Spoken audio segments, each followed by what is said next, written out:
La course au trophée rookie de l'année. Ouais, dernière semaine de vidéos avant Noël. Petite tradition oblige, enfin grosse tradition même. Ah oui. Les courses au trophée. Exactement. Et on commence par les minots, les genoux, les rookies. Les tout petits. On s'installe tranquillou. Comment ça va, Alex? Bon, écoute, ça va nickel. Je n'irai pas jusqu'à dire ça va comme un rookie, mais...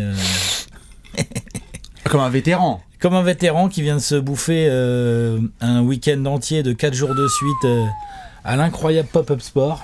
Ah, ça, je peux vous dire cœur sur ceux qui sont passés. passés. Ça a déplacé du carton. Oh la vache. Ça a fait le ménage jusqu'à dimanche soir tard. Ça a rangé, tout ça, bref. Le bonheur de l'événementiel, j'ai envie de dire. Exactement, mais c'était très cool. Merci à tout le monde, là, tous ceux qui sont venus. Ah, c'était trop bien. Ouais, c'était trop bien. C'est trop bien. C'est bien de venir nous soutenir dans ce genre d'événement, ça fait plaisir. Exactement, vous étiez des milliers à passer dans le centre de Paris pour notamment demander à Alex qu'est-ce qu'on mange ou pour parler avec Bibi de ses nombreux top 10 que je ne travaille pas, évidemment, depuis longtemps. Et on vous remercie d'être passé, c'était trop cool. Restez évidemment connectés et on vous rappelle qu'il y a déjà une date qui est posée le 18 mai. Si vous aimez les brocantes et les moments de rendez-vous ensemble, il y aura l'incroyable brocante sport. Le 18 mai, le dimanche 18 mai, toute la journée. Cette année, on est le même week-end, le samedi 17 mai à le Paris Kart Show et le dimanche 18 mai à l'incroyable brocante sport. Bon, ça va être pas mal. Donc il y en a pour tout le monde là, ça va être sympa, c'est un gros week-end. Un gros week-end mémorabilia, basket, foot et autres sports. Absolument, on vous filera toutes les infos par la suite. Ce qui est sûr et certain, c'est que comme disait Alex en intro, on est très content de vous retrouver. Nouvelle semaine d'actualité, plein de choses à avoir discuté. Peut-être que certains sont en train de voir cette vidéo et se disent « Ah, ça y est, on connaît le vainqueur de la NBA Cup. » Ce soir, Bucks Thunder pour savoir quelle est la personne qui remportera 500 000 $ et pourra se bourrer la gueule à Vegas. Excusez-moi de schématiser. Ce qui est sûr, c'est que nous, comme le dit Alex, eh bien, chaque année, on a une petite tradition, même une grosse tradition en effet, c'est que la semaine qui précède Noël, on se retrouve et on fait un point sur les trophées. Exactement, on est à quoi? On est à un tiers environ de saison régulière, un petit tiers. Ouais, un bon tiers. Ah, on est à 25-30 matchs de jouer là. Ok, ouais, c'est ça, on est au tiers. On y est, tout à fait. Donc ça y est, les franchises peuvent nous donner un assez gros échantillon. On est sorti des conclusions hâtives. On commence à avoir un premier aperçu des différents classements. Rookie de l'année, 6e homme de l'année. Défenseur de l'année, coach, bien évidemment, progression et MVP. Je crois que j'en ai loupé aucun. Il y en a 6, gros. 6, 5. T'as oublié le défenseur, il y en a 6. Rookie, 6e homme, coach, défenseur, progression, MVP. Voilà, 6. c'est ça. Après, vous pouvez en inventer vous-même, des progressions, downfall de l'année, comeback of the year, action spectaculaire ou joueur clutch, comme aime le dire la NBA. Nous, on a les rookies, avec lesquels on commence. Tous les ans, on commence avec les rookies. Ouais. On fait ça. Donc le concept il est très simple. On va faire un petit board avec un top 3. Alex va faire son top 3, Bibi aussi, on va voir si on est d'accord. Puisqu'à la fin de l'année, alors non officiellement, Trash Talk ne fera pas partie du pôle de votants officiel, peut-être qu'un jour on le sera. Mais pour le moment quand même notre avis compte dans les débats, ma foi, des cours de récréation et autres toilettes, n'est-ce pas? Exactement. On écoute tous les avis. Petite question, tu as tout de suite. Il y a une limitation de match pour le rookie de l'année, je sais même plus moi. C'est comme pour le MVP. Rookie de l'année, je ne pense pas, il faudrait que je revoie, mais je sais que sur la plupart des trophées, en effet, maintenant, il faut avoir joué les fameux 65 matchs. Sur les rookies de l'année, c'est intéressant que tu mentionnes ça parce qu'on a surtout la nécessité d'avoir un garçon là, dont on va parler et qui est blessé. Attention. Eh ouais, sacré Jared McCain, si vous l'avez encore sur votre podium, bah bravo, vous êtes croyant. Malheureusement, le pauvre, pour continuer sur la terrible saison des Sixers pour le moment.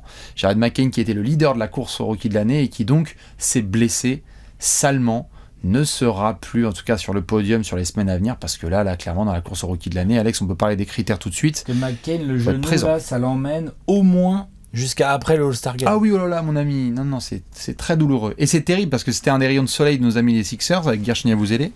Voilà, c'était pas pour spoiler les mentions, mais bon, c'est un vrai sujet, quoi. Ah ouais, non, c'est bon, McCain, on doit le mettre de côté. Donc, Alex, les critères pour nos amis les rookies de l'année, on est sur de la présence, évidemment, sur le terrain pour McCain. Déjà. Faut être un joueur de première année. Faut que ça soit ta première année en NBA. Ça, c'est un sacré critère. Ensuite, faut jouer. Ensuite... c'est certainement l'une des courses dans lesquelles on fait le moins attention au classement de l'équipe. Parce que c'est pas ce qu'est demandé forcément à un rookie de faire gagner son équipe tout de suite. S'il le fait, c'est très bien. Ah, s'il le fait, tant mieux. Mais Chet Holmgren était mieux classé que Victor Wembanyama l'année dernière, ça n'a pas empêché Wemby d'être rookie de l'année. Voilà. On regarde évidemment la ligne de stats, la production du joueur quand il débarque. Moi, je regarde beaucoup aussi, Enfin, moi, sur mon podium, il y a des rookies qui jouent. Le rôle. Ils jouent. Bien sûr. Ils jouent tous les matchs ou quasiment. Il y a des vraies minutes. Et effectivement, au-delà, les résultats collectifs, en fait, indirectement comptent un peu. Parce que pour moi, un rookie qui va s'imposer dans une équipe performante, ça vaut peut-être un peu plus qu'un rookie qui aurait peut-être une ligne de stats supérieure, mais dans une équipe où c'est un peu plus facile de stater, quoi, si j'ose dire ainsi. Bien sûr. Ça peut jouer. On a des cas là cette année à discuter. Voilà. Et puis sinon, après, qu'est-ce que je regarde ? La mentalité, la façon dont il est intégré, la façon dont ses coéquipiers en parlent aussi. Tout à fait. Tu vois, est-ce que tu as ton leader qui dit que tu es un fort joueur et qui croit en toi ? Enfin, plein de petites choses comme ça. Tout à fait. Voilà. On a bien évidemment la maturité sur le terrain, c'est-à-dire qu'il y a des rookies qui cartonnent une semaine et puis après ne sont pas là, et puis il y a des rookies où on se rend compte au bout de quelques semaines qu'ils ont parfaitement leur place dans la rotation et aussi dans les fins de match. Je suis très touché à titre personnel par ces rookies qui arrivent à être là dans les moments chauds. Parce que les rookies qui peuvent être titulaires, très bien, ça arrive, tu fais ta place. Mais quand ça devient un petit peu serré, quand on est dans un 4e quart-temps, est-ce que tu as tellement fait ta place déjà dans l'effectif que tu peux dire, les gars, en fait, moi, vous allez souvent me retrouver déjà dans les 5 décisifs de fin de rencontre. Ça fait partie évidemment de ces critères. J'allais te lancer sur un dernier élément. Tu as dit production avec la ligne statistique globale. C'est aussi une course dans laquelle marquer des points, c'est ce qui fait surtout la différence. On a eu des courses comme ça par le passé, notamment à Ford versus Kevin Durant à l'ancienne, où à Ford il y avait du rebond, de la défense et tout ça. Désolé gros, Seattle c'était nul, mais Kevin Durant il mettait 20 points de moyenne, merci les rookies de l'année. Quand t'es scoreur et ça cartonne. Ouais, je suis d'accord. Scorer, c'est important.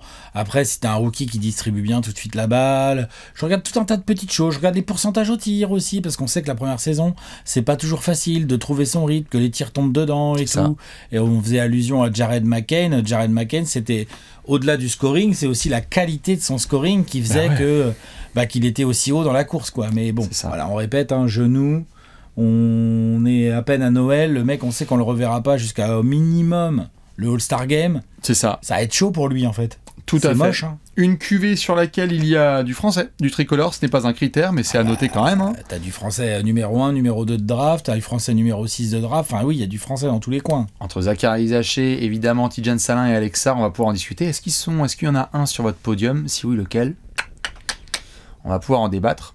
On va pas perdre de temps. On va se faire évidemment la petite mention honorable pour se faire plaisir avant de faire le podium. Je vais te filer une pancarte. Avant ça, juste pour celles et ceux, pendant que Alex prend ses petites notes, pour celles et ceux qui l'ont peut-être vu sur Instagram, je vous remets dans le lien, dans le premier commentaire de cette vidéo, si vous voulez partir à San Francisco au mois de février pour aller voir le All-Star Game 2025 avec Bibi. On a lancé un jeu concours exceptionnel avec les poteaux de Paris Sport en ligne. Ça va être dingo. Le concept il est très simple. Vous partez avec moi pour aller voir San Francisco, 2 Steph, LeBron, peut-être Wemby. Allez voir ce match des étoiles avec un nouveau format d'ailleurs, puisque apparemment on va jouer en 4 équipes de 8 là pour savoir qui est le King of the Court. Donc ce sera le 16 février. Un ou une gagnante qui aura le plaisir de pouvoir prendre avec lui ou avec elle son ou sa pote. Tout à fait. Non mais vous partez à 3. Exactement, par même à plusieurs. Enfin, à 3, c'est un plus de personnes je veux dire. Tout à fait. Donc le lien est dans le premier commentaire ci-dessous. Vous pouvez jouer sur les prochains jours. C'est pour les fêtes. C'est la fête justement et on aime faire des gros cadeaux. C'est du lourd. Donc c'est pas la moitié d'un cadeau quand même. C'est du lourd. Ouais. San Francisco... Peut-être le dernier All-Star de Steph, peut-être le dernier All-Star de LeBron, peut-être s'ils sont sélectionnés. On en parlera quand les votes ouvriront. Peut-être le dernier All-Star de Kevin Durant. Il y a du monstre. Voilà, peut-être le premier All-Star Game de Victor Wembanyama. Voilà, par exemple. Exactement. Donc, non, c'est pas n'importe quel All-Star Game. Et des belles légendes qui seront sur place. Donc, je sais, il y a beaucoup de choses, et c'était justement ce que je disais hier sur les réseaux sociaux, il y a beaucoup de choses qu'on dit sur le All-Star Game depuis des années, mais autant de stars au même endroit, ce sera pas tous les jours. Vous pouvez foncer sur le jeu concours, on va se régaler. Distribution de tablettes pour Alexator, la voici. Tu n'es pas obligé de faire un clic parce que ça c'est réservé. Comment ça marche alors du coup je remplis ma tablette. Pour le moment, tu le fais pas. Pour le moment, il y a une mention honorable qui n'a pas craqué ton podium et tu as envie de rendre hommage à ce rookie. Tu as envie de parler de lui parce que c'est quelqu'un qui te tape dans l'œil. Peut-être que ça va me spoiler, peut-être pas. Mais tu as envie juste de rendre hommage à ce garçon qui t'a bien plu sur ce début de saison et demi. J'en ai 2, mais j'en ai surtout un. Je t'en prie. Yves Missy. Ouais. Dis donc. Absolument. Il est pas sur mon podium. Il a failli. Dis donc, j'aime beaucoup. Superbe. J'aime beaucoup. Alors, bon, en plus, évidemment, il a bénéficié de l'infirmerie des Pélicans qui est plus bondée que le métro de 18 à 18h30 un vendredi soir. Je te confirme. Voilà. Donc, évidemment, il a bénéficié de ça. Ça lui a mis du temps de jouer et tout. Mais le gars, il est arrivé. On savait à sa draft qu'au niveau physique, il était prêt. Oui. Mais là, il est plus que prêt, là. Voilà, il tabasse. Il tabasse. Et il y a des progrès semaine par semaine défensivement, on l'a vu, il a dû affronter Wemby il y a quelques jours. Il est très physique. Ouais. Il est fort au rebond. Il est pas si dégueu en attaque. Hein. Enfin, je veux dire, il va pas te space le terrain comme les stretch 5 modernes d'aujourd'hui, mais ça pourrait venir. Il a des vraies mains, il a quelques petits moves de finition. Il fait pas trop de fautes, il défend assez intelligemment. Oui. Fort au rebond, je l'ai dit. Donc là, il protège plutôt bien son cercle. J'ai vu quelques flashs de passes sur short roll où j'ai assez bien kiffé. Oui. Non, vraiment, Yves Missy, j'étais pas si loin que ça de le mettre sur mon podium. J'entends, tout à fait. Petit passage de mon côté pour monsieur Alex Sarr, qui n'a pas craqué mon podium, non, je sais pas toi non plus.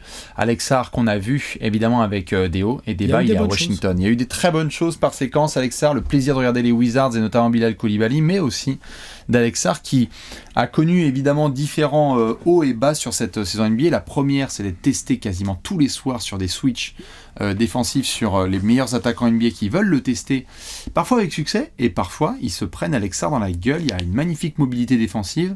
Je trouve qu'il y a surtout offensivement une incertitude quotidienne, c'est-à-dire qu'on sent qu'il est mis dans des dispositions pour pouvoir shooter, mais on ne sait pas justement si ça va rentrer régulièrement. C'est un des gros problèmes avec Alex Sarr pour le moment, hein, c'est qu'on est sur un shooter qui est à 27% à 3 points et 39% au tir. Donc Washington ne joue pas de résultat si ce n'est celui de la loterie en mai prochain. Alex Sarr pour le moment, il a quelques belles munitions. J'aime bien en tout cas l'assise du potentiel défensif. Tu sens que ce qui devait se traduire tout de suite en NBA peut se traduire. Et on va voir après pour le jeu vraiment offensif. Je veux pas le voir dans un environnement plus stable aussi. Ouais. Avec peut-être on a fait nos souhaits de Noël, oui. Un petit Kuzma qui va voir ailleurs si on y est ou pas. Enfin, ce genre de choses. Mais oui, non, ça craque pas le podium quand même, faut pas exagérer. Ça craque pas pour Alex Sarr, ça craque pas pour Tidjane Salin non plus, mais ça on en reparlera aussi un petit peu, à moins que tu me l'aies mis podium, Tidjane Salin. Non, pas mal. Eh bien, tu vas pouvoir me mettre un numéro 3. On va voir si on a le même podium. Numéro 3. Alors, je m'excuse, c'est vrai qu'il y a quelqu'un qui est venu au Pop-Up Sport, oui, qui nous a offert des marqueurs. Ce ne sont pas ceux-là.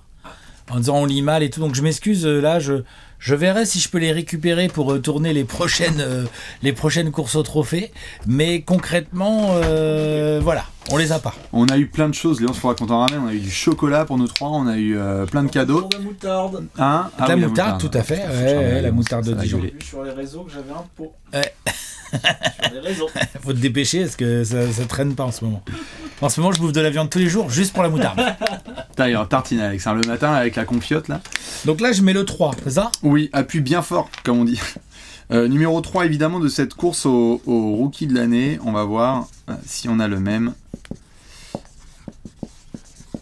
Je sens que plus on écrit long, plus on va se rassembler.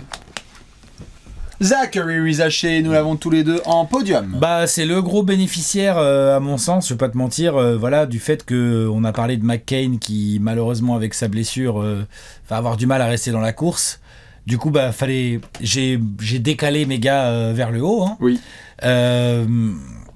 Et c'est Rizaché qui est rentré, moi. Il était à la lutte après, non, je pense pas que. Tu vas pas me spoiler avec un mec qui joue à Los Angeles ? Ouais, voilà, c'est ça. Mais n'empêche que Dalton Knecht, il faut parler de lui. Ah, bien sûr.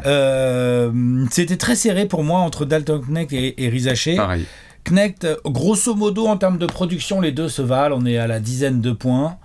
Knecht shoot beaucoup mieux. C'est très propre. C'est son travail. Rizaché, lui, Knecht est là pour mettre des tirs et tout. Rizaché, des deux côtés du terrain. En termes d'application offensive et défensive, il est impliqué, il est assez propre. Oui. C'est le vrai ailier moderne. Moi, je suis très content des débuts de Zachary Rizaché. Certains vont me dire, oui, c'est pas le level c'est pas le niveau d'un first pick de draft. Peut-être, l'avenir nous le dira, mais dans ces Hawks qui sont loin d'être ridicules, je te le confirme. C'est vrai, hein. On va être dans plusieurs il est là, il est à 11 points par match. Alors, ses pourcentages sont pas bons, mais justement, ça va être quoi si ça se met à tomber dedans, le Zach ? Le Zach, s'il tombe dedans, il est à 15 points par match. Hein. Tout à fait. Et c'est vrai qu'on s'était demandé dans les 30 prévus en 30 jours quelle allait être la position de Zachary Haché dans l'écosystème Hawks nouvelle génération avec Quinn Snyder. Quinn Snyder, il a tranché, hein, c'est Titu au poste 3. Hein. Et en fait, c'est ça, c'est qu'on a eu DeAndre Hunter d'abord qui s'est blessé, et puis on s'est dit, on espère que lorsqu'il va revenir, Zach restera le Titu. Je veux dire que DeAndre Hunter, on reparlera de lui peut-être dans une autre course. Ouais. Non. Ah bah si, je te confirme. Parce que l'autre, depuis qu'il sort du banc, c'est Kobe. C'est plus le même gars. Moi, chaque fois je regarde Léo, je sais putain, mais les Hawks vont être sur plein de trophées. Ils ont Paul George en sortie de banc, c'est pas mal en fait. On est très content. J'exagère un peu, vous énervez pas les fans des Sixers. C'est possible qu'il y ait beaucoup plus de mentions de joueurs des Hawks que des Suns sur les prochains trophées, parce que Atlanta est un petit peu partout. Les Suns, je sais pas trop qui on va pouvoir mentionner. Hein. On va faire des efforts sur certaines vidéos. Là, par exemple, tiens. Voilà, Ryan Dunn, il rentre pas sur le podium parce que super début de saison, mais ça a duré 5 matchs et depuis il subit le marasme un peu de l'Arizona, quoi. C'est ça. À la limite, j'aurais bien aimé parler de notre ami, il est rookie, Ighodaro. Oui.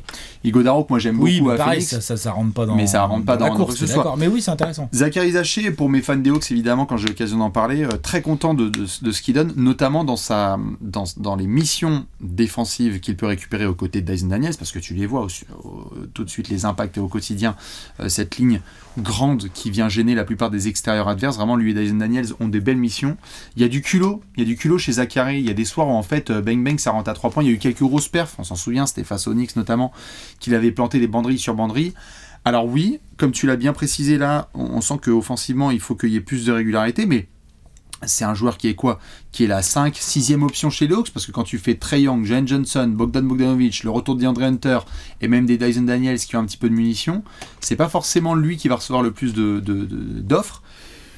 En tout cas, offensivement. Il est là, il est propre, il défend, il vient se battre au rebond, il court, il se met dans le style de jeu. Tu sens que il a la confiance de Trae Young, de Jalen Johnson et tout, donc non. J'adore. Franchement, bien Zach, faut continuer comme ça. Exactement, et je vous souhaite, au-delà de monter dans le wagon, de regarder les Hawks, parce que si Zachary Haché est un joueur aussi très particulier, c'est que c'est un joueur, quand tu le regardes sur le terrain, il transpire des excellentes lectures défensives et offensives qui ne vont pas forcément dans la ligne de stats. C'est-à-dire que la ligne de stats, tu l'as dit, on est dans une course au rookie l'année, il est que 3e. Mais tu vas voir des lectures et des close-out défensifs et des batailles au rebond et des choses qui sont censées être réservées à des joueurs de 27, 28, 29 piges, qu'il fait déjà là en tant que rookie. Et ça, moi, il me fait penser à des débuts quand on avait vu notamment Nico Batum débarquer en NBA. Il me fait penser à ce genre de joueur où ça fait 6 semaines qu'il est là. Zachary Haché, il va faire une longue carrière. Ouais, je suis d'accord. Il va faire une longue carrière. Pour peu que ça rentre au chaud, ça va être propre. Je suis d'accord. Je suis d'accord. Mais 3e. Alors, un 2e. On va passer en place numéro 2. Je sens qu'on va avoir le même podium. Je sens. Dans le même ordre, tu veux dire ? Moi, j'espère. Pas de bêtises, Alex. Je sais pas. Moi, j'avoue que j'avais un ordre assez clair. J'ai pas eu trop tergiversé. Je sais pas si on voit bien ce que j'ai mis là. Qui tu nous as mis ? J'ai mis Stephen Castle. D'accord, moi j'ai mis Jalen Wells. Ok. Très bien. Bon, j'imagine qu'on a inversé nos places. Jalen Wells du côté de Bibi et Stephen Castle que tu as mis en 2. Ça veut dire que tu as mis Jalen Wells en 1 ? J'ai mis Stephen Castle justement en 1 et débattons ensemble. Spurs Nation, Grizz Nation et même les gens qui regardent la NBA.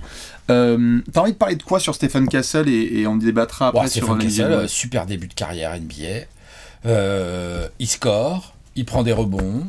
Il est bon à la distribution. Comme tu l'as dit une fois, je ne sais plus dans quelle vidéo c'était, mais on ne sait pas encore trop quel est son poste. On aime bien catégoriser les joueurs, mais on voit bien qu'on le met sur le terrain et il fait plein de choses. Il crée, il shoot, il attaque pas si mal le cercle, il défend. Oui, il défend. Bon, enfin, celui qui est sur ta tablette. Défend bien aussi. Ouais, c'est plutôt propre. Ouais. Non, vraiment, ça s'est joué. Enfin voilà, de toute façon, ils étaient tous les deux. Moi, au départ, j'avais Jared McCain et puis là, il y a la blessure. Voilà. Il y a la blessure qui est tombée. Et voilà, j'ai toujours eu Jalen Wells un peu devant. Mais Stephen Castle score bien, a un jeu vraiment équilibré. Il contribue très fort, alors qu'il est que rookie, à la montée en puissance qu'on voit là de ces Spurs cette année.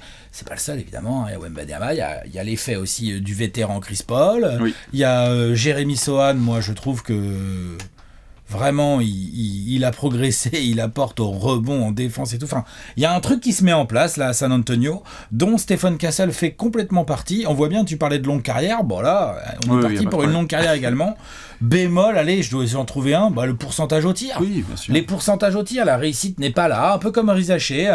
D'ailleurs, il a des stats qui ressemblent. Ils sont un peu meilleurs. Il est meilleur à la passe surtout. Enfin, il fait plus de passes.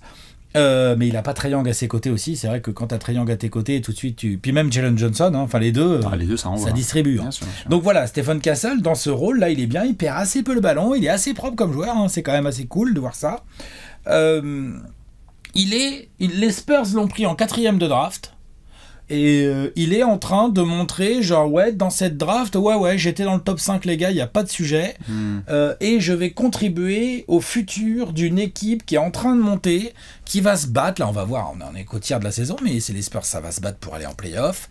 Ça va se battre pour, une fois en play-off, on n'est pas à l'abri d'une dinguerie de Wemby ou... Tu vois, personne n'a envie de jouer Wemby sur un match de play-in et tout, tu sais, voilà. Personne n'a trop envie de ça. On verra si les Spurs peuvent aller jusque-là. Et Stephen Castle en fait vraiment partie. Je suis content, je l'aime bien. C'est un beau joueur à voir jouer. C'est cool. C'est un super joueur. Toi, attends. J'en reparlerai après. Mais du coup, ok. Mais bon, voilà, de toute façon, on peut faire le comparo. Toi, tu as quoi à dire sur Stephen? Pourquoi tu le mets en 1 du coup? Qu'est-ce qui fait que tu le mets devant Jalen fucking Wells? Je pense que Jalen fucking Wells. Je pense que ça se joue évidemment un petit peu à un pile ou face. C'est-à-dire que des gens qui mettent Stephen Castle ou Jalen Wells, ce sont les deux leaders de cette course. Jusqu'à il y a quelques jours, en effet, comme tu le disais, c'était Jared McCain qui avait le lead. Et d'ailleurs, un sacré lead. C'est un vrai coup dans la course au rookie de l'année, parce que McCain, là, il fonçait, il avait une belle avance. Il est que 16e de la draft, McCain. Bien sûr, c'était un beaucoup des Sixers, et ça reste un beaucoup des Sixers. Tu sens vraiment qu'il va faire partie des futurs de fondation. Il défend pas si mal. Il est pas très grand, mais il est bien bully. Absolument. Franchement, bien. Super joueur. Je pense que... alors, si ça te dit à la limite, je parle un petit peu de Jalen Wells, et puis après, on va écrire le 1 sur notre tablette, et tu pourras défendre Jalen Wells, et moi, notamment Stephen Castle en 1. Sur Jalen Wells, je l'ai mis en 2, évidemment. Formidable story du côté de Memphis, puisque c'est un 39e choix de draft. 39e choix de draft. Pépite absolue trouvée par les Grizzlies, qui, dans les aléas du début de saison de Memphis, est devenu un titu avec des vraies responsabilités et défensives et offensives.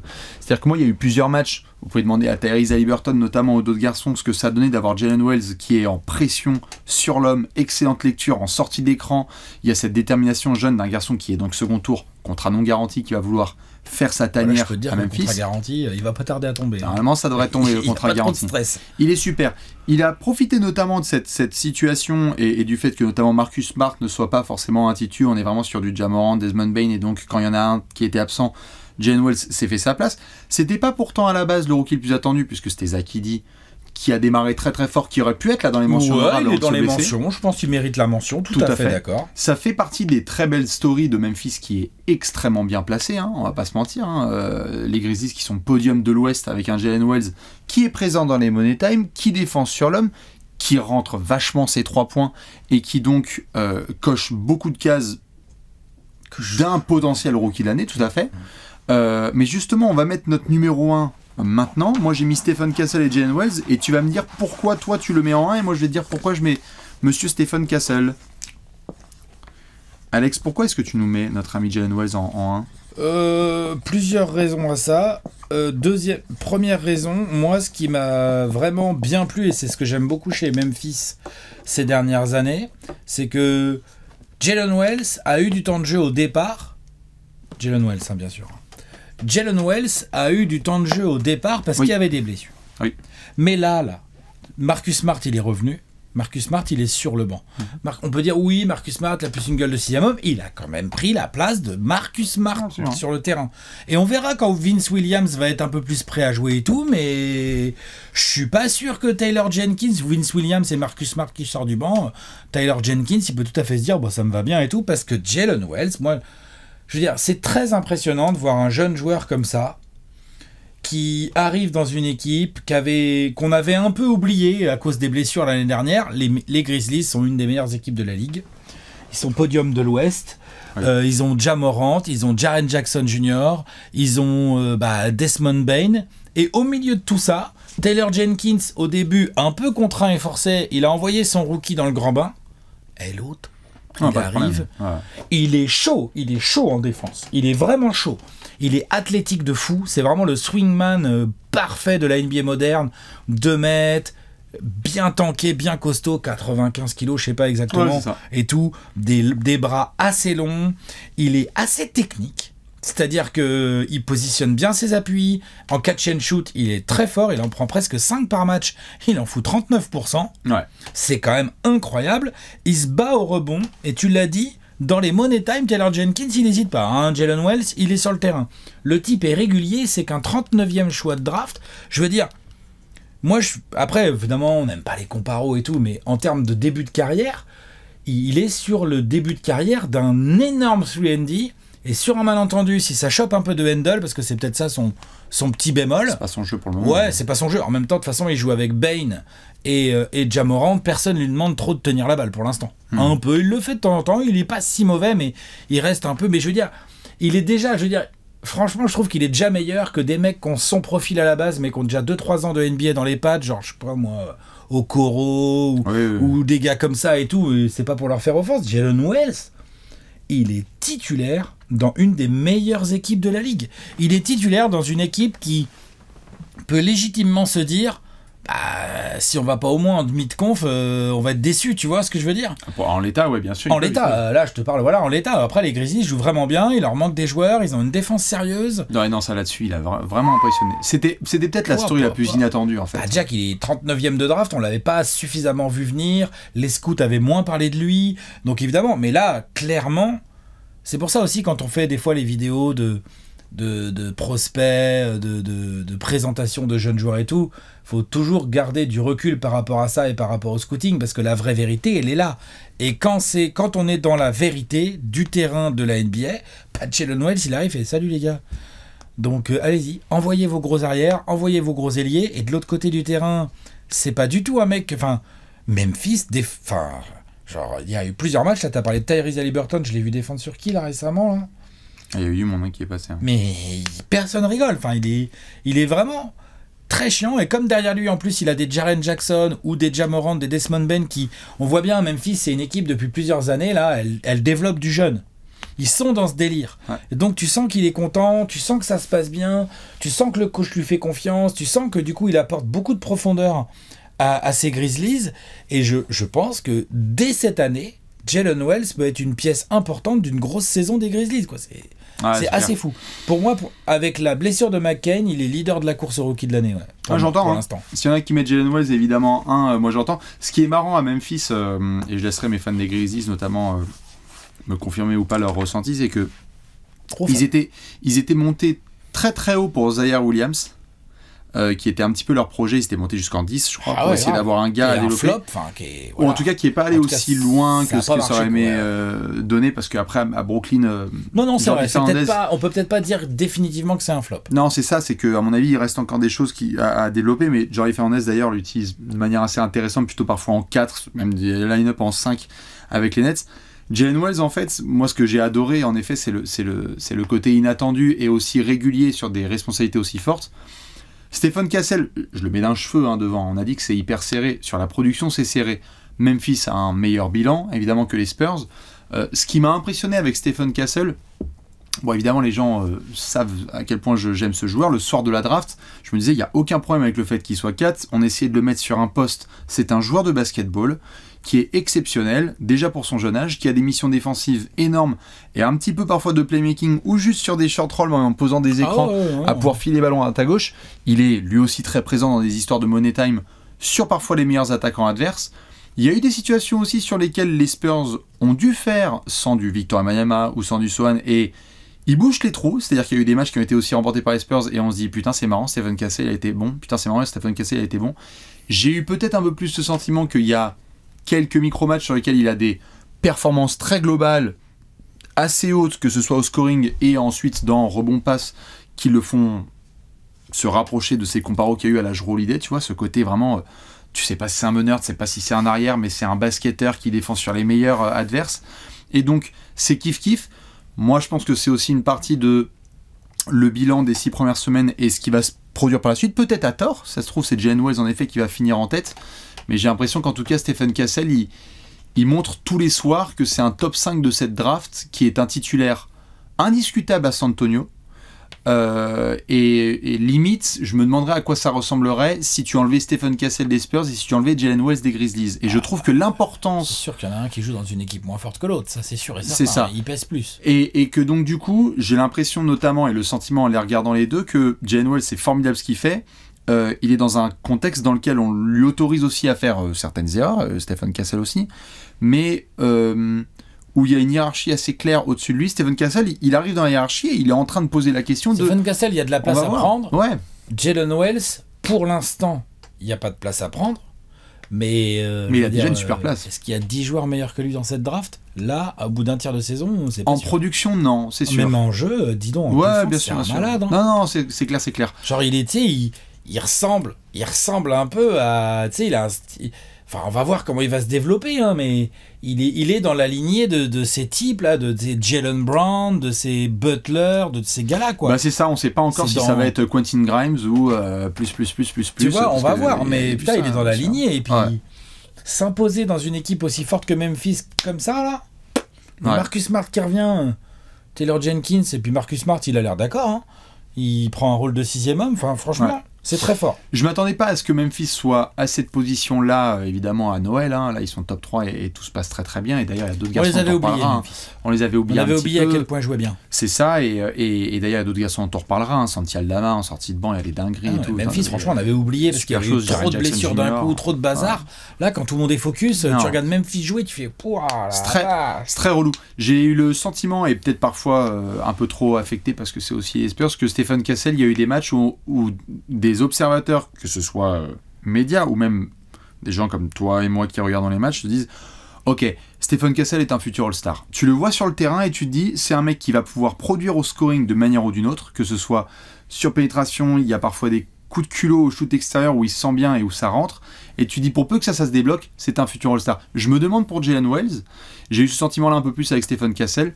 Maintenant, on est au bout de 2 mois là, de compétition. Ça va être une belle battle entre les deux. Oui. Ça va être une très belle battle. Moi, la question que j'allais te poser, c'est...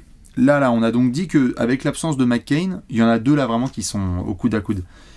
C'est qui le garçon qui, selon toi, peut venir toquer à la porte de Cassell et Wells et dire non mais attention, la course au rookie de l'année maintenant faut c'est Zachary, hein. Si les shoots tombent dedans et que les Hawks continuent à montrer des belles choses comme ça, des Hawks bien classés, mieux classés à l'Est avec un Zachary qui augmente un peu sa production notamment au scoring, ça cause.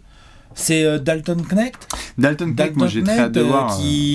Que Redick a l'air de beaucoup aimer. Ouais, que moi j'avais beaucoup aimé en sortie de draft pour les Lakers. Qui bénéficie d'espace pour shooter parce que il joue avec Anthony Davis et LeBron James, donc forcément t'as des espaces pour shooter. Peut-être y avoir des matchs décisifs pour les Lakers sur lesquels Dalton Knecht va rentrer des gros shoots. Et il y a eu des matchs en sortie de banc, il y a eu des matchs en titu. Je pense que tant que Dalton Knecht n'est pas un titu assuré chez les Lakers, il reste un cran un peu en dessous par rapport aux 2 autres, qui est un registre. Yves Missy, ça va quand même être compliqué, parce qu'en plus on espère, on croise des doigts qu'il va y avoir des retours côté New Orleans, donc il aura un peu moins de temps de jeu. Et puis quand même, je pense qu'on l'a pas fait, mais faut faire. Il est pas dans la course au rookie de l'année. Faut faire une petite mention à Tristan da Silva. Alors, il y en a plusieurs là qu'on peut mentionner. Tristan da Silva, un sacré bon joueur de basket, qui est super polyvalent, vétéran un peu pour les rookies. Hein. Mais c'est un bon joueur de basket. Ouais. Non, très c'est bon. Et Bob Carrington. Excellent. Alors, t'as Bob Carrington, voilà. T'as Tristan da Silva, et petit clin d'œil pour mes amis évidemment qui aiment la deuxième partie de saison. Je garderai un œil sur l'état du business et du roster à Portland, parce qu'on a vu des séquences de Donovan Clingan, oui. Titu, avec un gros temps de jeu du côté de Portland vraiment, et des grosses rotations, et tu sens l'impact. Et on avait émis en effet de l'interrogation. Il prend de la place, il est gigantesque. Il bouge bien. Hein. Il fait partie vraiment de ces géants du basket. Et je garde juste un œil sur Donovan Clingan, parce que dans ce genre de course, si on se retrouve en février dans 2-3 décisions du management de Portland et que tu as une trentaine de matchs où Clingan est un titu ou quasi-titu vraiment avec les Blazers, là il y a eu des petits soucis de santé, des blessures, ça produit. Hein. Clingan, il va avoir du rebond, du contre, de la passe et un bout de scoring un petit peu tout à fait. Il sait faire beaucoup de choses. Donc toi, tu as parlé de Tristan da Silva, moi je te mets du Donovan Clingan. Après, voilà, des petits coups de cœur du Jonathan Mogbo du côté de Toronto. On a eu On a eu Keyshawn George, évidemment, qu'on a bien apprécié avec Bob Carrington. Mais ouais, ça fait partie des garçons. Et puis juste Zach Edey, on va voir à Memphis, parce que quand il avait démarré, putain, la saison, c'était c'est bien, mais tu sens, par rapport à Jalen Wells notamment, tu sens que là, sur la régulière, on va voir comment Memphis va gérer. Oui. Mais tu sens que Memphis a des ambitions dans la deuxième partie de saison qu'on appelle les playoffs. Où je suis pas du tout surpris si Jaren Jackson, c'est souvent le pivot de Memphis. Oh non, mais c'est sûr, ce sera lui. Jalen Wells sera un titu et Isaac. Et Jalen Wells, par contre, en playoff, là, tu me dis sûr. demain, les Grizzlies ils arrivent en ville avec Jamorant, Desmond Bane et Jalen Wells comme ligne externe. Je dis bah oui, logique. Allons-y. Ça là, fallait la dire il y a 2 mois, comment dire. Il y a 3 semaines. Ouais, tout à C'est fait. un fou l'autre. Dites-nous vous qui vous avez évidemment dans la course au rookie de l'année. On est d'accord avec Alex sur Zachary Zaché dans le podium à la bataille avec d'autres, dont On est notamment d'accord sur le podium. Next. On n'a pas le même 1-2. Mais C'est ça. Et qui vous avez vous entre Stephen Castle et notamment Jalen Wells? On rappelle donc que c'est à la fin de la saison qu'on paiera les artistes. Donc attention, là on est qu'à une 20-30 de matchs joués. Il peut y avoir beaucoup d'aléas. Vous l'avez vu là avec Jared McCain. Donc il faut toucher du bois pour que ces garçons soient en pleine santé sur la suite. Et puis il y aura évidemment des petits trophées décernés au All-Star Weekend, puisque ce sera l'occasion de voir les jeunes se tester un petit peu. Ouais. Ça va être cool tout ça. On est bon? On est bien, c'est carré. On vous attend évidemment dans les commentaires et puis on enchaîne sur les trophées. On se retrouve Ciao. pour parler d'autres choses. Ce sera peut-être sur le banc. On fait des bisous, à la prochaine. Ciao. Ciao.